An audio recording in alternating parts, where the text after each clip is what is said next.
करीना कपूर ने शाहरुख की कौन सी फिल्म ठुकरा दी थी? फिल्म ठुकराने की वजह क्या थी? किससे झगड़ा हुआ? अदाकारा का बड़ा इंकशाफ। बॉलीवुड की मूडी अदाकारा करीना कपूर उर्फ बेबो ने फिल्म कल हो ना हो में शाहरुख खान के मद्दे मुकाबिल किरदार की ऑफर को ठुकरा दिया था, जिसकी वजह से मुताल्लिक अब इंकशाफ हुआ है। अदाकारा करीना कपूर ने अपने करियर में कई सुपरहिट फिल्में की हैं, मगर उन्हें ज्यादातर उनकी फिल्म जब वी मेट में बतौर गीत और फिल्म कभी खुशी कभी गम में पूजा शर्मा यानी कि पू के नाम से जाना जाता है। 2003 में रिलीज होने वाली फिल्म कल हो ना हो प्रीति जिंटा से कबल करीना कपूर को ऑफर हुई थी, जिसे अदाकारा ने ठुकरा दिया था और बाद अज़ां ये फिल्म ब्लॉकबस्टर साबित हुई थी। अदाकारा करीना कपूर ने भारतीय मीडिया बॉलीवुड बबल से इंटरव्यू के दौरान इंकशाफ करते हुए बताया कि इस फिल्म में उन्हें मुआवजा बहुत कम दिया जा रहा था, जबकि वो मरकजी किरदार शाहरुख खान के बराबर मुआवजा वसूल करना चाहती थी। अदाकारा के मुताबिक फिल्म कल हो ना हो में काम से इनकार करने की वजह स्क्रिप्ट पसंद न आना नहीं थी। दूसरी जानिब करण जौहर का इस मुतालबे पर करीना कपूर से कहना था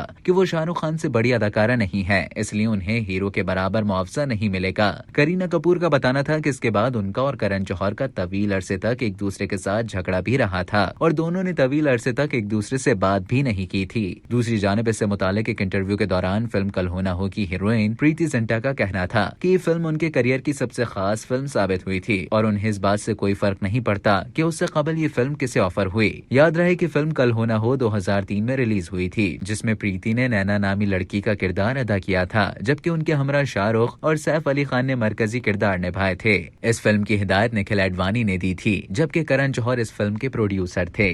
अब तक के लिए इतना ही। मजीद खबरों और न्यूज अपडेट्स के लिए डेली जंग के यूट्यूब चैनल को सब्सक्राइब करें और फेसबुक के पेज को लाइक करना ना भूलें।